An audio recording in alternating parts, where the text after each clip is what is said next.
Olá, ouvinte! Começa agora o programa Conversando com Luiz Saião. Uma boa resposta para a sua pergunta. Nesta semana falaremos sobre a autoridade da Bíblia. Será que esse livro tão antigo ainda tem alguma coisa a dizer? Acompanhe o programa de hoje para ter certeza sobre isso.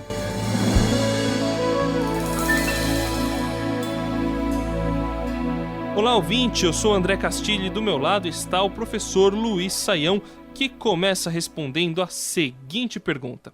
Os textos mais recentes da Bíblia, professor, foram produzidos há pelo menos 1900 anos. É muito tempo, o mundo mudou muito de lá para cá. Isso não faz da Bíblia um livro ultrapassado? Pois é, André, essa pergunta está na cabeça de muita gente, né? Afinal de contas, esse livro que vem lá das areias empoeiradas do Oriente Médio, será que isso tem alguma coisa com a minha vida, com o meu casamento, com a minha família, com a minha empresa, com o meu serviço, com o meu dia a dia? Como é que eu lido com isso? Veja, na verdade, André, a gente pode dizer o seguinte: a humanidade tem mudado muito em diversos aspectos.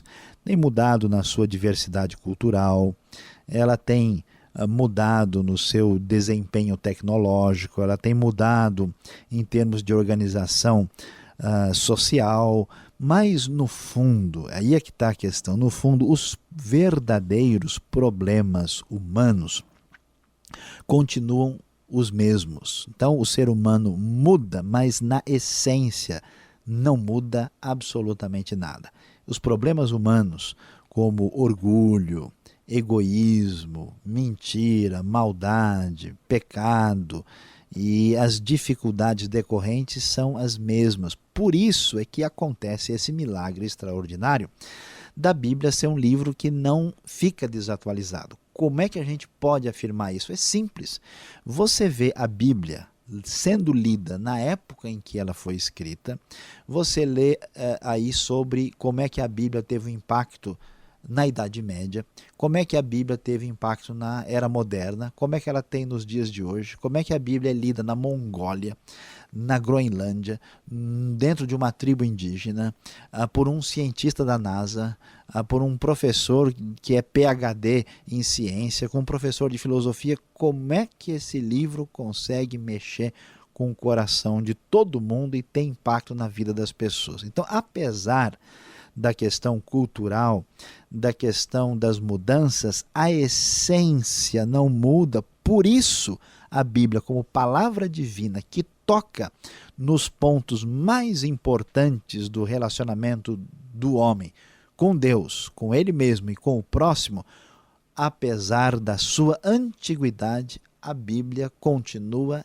incrivelmente, ou melhor, crivelmente, atualizada, sem ser um livro ultrapassado. Aliás, continua sendo o livro mais vendido, mais procurado e mais lido do mundo. É impressionante.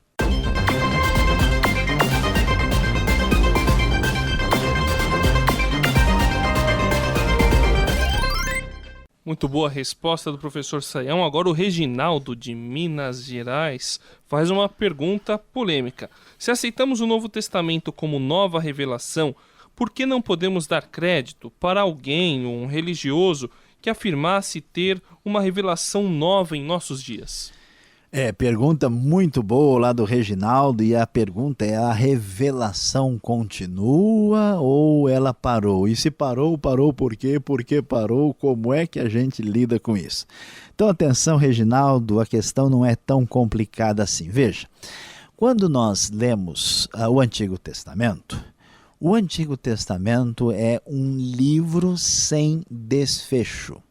Por quê? Ele começa falando sobre a nossa origem, depois ele mostra como os nossos problemas começaram, em seguida ele mostra como esses problemas pioraram, E então ele diz como é que Deus resolveu interferir na história e Deus construiu aquilo que a gente chama de uma história da salvação. E quando Deus constrói essa história da salvação, ele faz coisas extraordinárias na história de Israel e através dos seus profetas diz, um dia vai chegar aquele que é o prometido de Deus para trazer a salvação. Quando termina o Antigo Testamento, lá no finzinho de Malaquias, o texto ainda vai deixar claro, olha, o profeta Elias virá. Então está claro que o Antigo Testamento deixou o espaço definido para a chegada do seu complemento. Aí então, o Novo Testamento, quando vem, ele já vem com o encaixe apropriado, dizendo, olha, o que está acontecendo aqui é exatamente aquilo que Deus tinha falado. Quando a gente chega no Novo Testamento, atenção, a coisa não é assim, olha, vai ter uma terceira parte. Não, o Novo Testamento diz, esta revelação é definitiva. O Apocalipse fecha dizendo, pessoal, aqui acabou, não tem mais nada. Portanto, o cânon da Bíblia, a gente diz, está fechado. E nós não temos autorização de uma revelação nova que seja a palavra de Deus com autoridade igual o Antigo e o Novo Testamento. Alguém pode até dizer, olha, Deus me mostrou que eu devo ser missionário na Nova Guiné. Tudo bem, a gente até pode discutir. O que não dá para aceitar é alguém ter uma revelação que ele diga isso está no mesmo nível de autoridade da palavra de Deus. Isso não é de modo nenhum aceitável, e ainda que um anjo do céu trouxesse uma revelação assim desse tipo, ela não poderia ser aceita, seria considerada amaldiçoada, conforme Gálatas capítulo 1, verso 8. Prezado ouvinte, aqui é o professor Luiz Saião e eu quero recomendar para você aquilo que a editora Agnus produziu para o benefício da comunidade cristã. O Novo Dicionário da Bíblia, de John Davis, como editor geral, é uma excelente obra para você que quer entender, pesquisar e conhecer mais sobre a Bíblia Sagrada. É importante destacar que esta edição é uma edição ampliada, atualizada, devidamente trabalhada para o benefício daquele que pesquisa a palavra de Deus. Não se esqueça, Novo Dicionário da Bíblia, John Davis, editora Agnus. É o professor Saião respondendo a todas as perguntas. E a nossa última pergunta de hoje vem do Kleber, de Belém do Pará. Ele quer saber se alguma descoberta arqueológica comprovou que a Bíblia está errada. Olha, a nossa resposta para esta pergunta tão importante é bastante simples. A resposta é clara, não, nenhuma descoberta arqueológica comprovou que a Bíblia está errada. E a gente não pode antecipar o futuro, mas é muito difícil admitir a ideia de que isso um dia possa acontecer. Por quê? Porque, na verdade, quando a Bíblia dizia o que dizia, no século XVIII, o pessoal dizia o seguinte, papel aceita tudo. Imagina, não é bem assim. E aí o que aconteceu? Quando a arqueologia, a partir da metade do século XIX, se desenvolveu até chegar onde ela chegou, aí passando pelo século XX, no nosso século, a arqueologia, assim de maneira maciça, comprovou claramente tantos fatos que a Bíblia apresentava e que muitas vezes eram questionados. Isso não significa que nós temos que admitir que não haja problemas. Há coisas que ainda não foram entendidas, mas não há nada que a gente possa dizer, olha, realmente está aqui, é um absurdo o que a Bíblia disse, não faz nenhum sentido. O que acontece é que às vezes as pessoas confundem as coisas, né? Muita coisa que aparece por aí, em revistas populares, publicações aí não científicas, aparece como uma descoberta, uma grande novidade, e a gente sabe, quem estuda direito, né, que essas coisas já são antigas, já foram discutidas, não tem base, o foco está totalmente equivocado, né?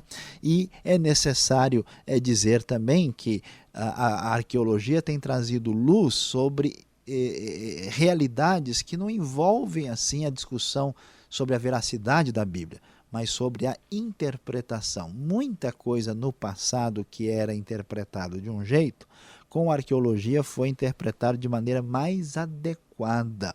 Não quer dizer que a Bíblia estava equivocada, mas que algumas interpretações mais antigas não tinham luz suficiente para entender o texto na sua plenitude. Professor, dá para dar alguns exemplos de descobertas arqueológicas que deram certo, que são problemáticas? Perfeitamente, André. A gente pode assim dizer algumas coisas interessantes. Por exemplo, até um livro, né, que nem é religioso, um autor famoso aí escreveu um livro chamado A Bíblia Tinha Razão. Um livro clássico, histórico, o autor chama-se Werner Keller. E esse livro, ele diz até, nem acredito em milagre, mas que aconteceu, aconteceu. Então ele apresenta comprovação sobre o dilúvio lá na região do Oriente Médio, ele apresenta diversos elementos que dizem, olha, de fato algumas coisas aconteceram.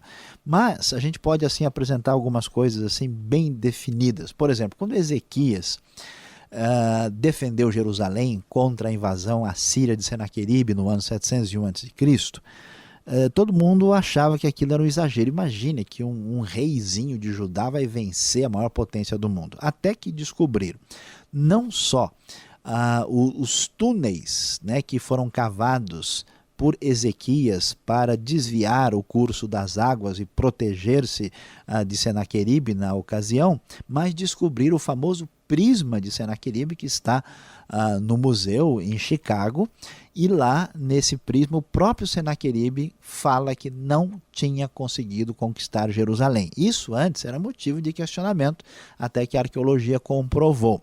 Agora é importante ressaltar também, André, que a gente tem ouvido algumas coisas assim, né, diferente, o Evangelho de Judas, né, como se isso estivesse questionando a Bíblia. Na verdade, o Evangelho de Judas já é uma coisa muito conhecida.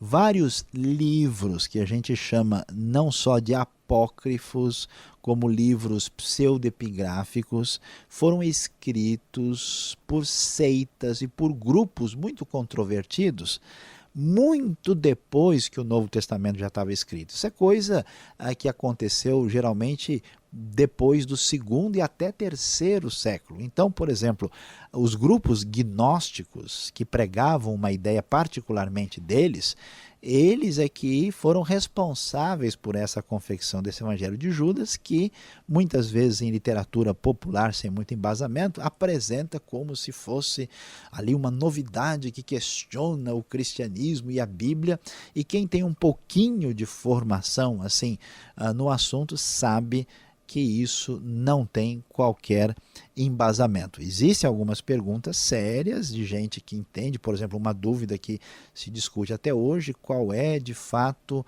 a data de Jericó, se a referência bíblica tem a ver com o que foi percebido pela arqueologia. Existem algumas questões de destruição de Ai, que são questões sérias, mas muita coisa está totalmente fora de foco.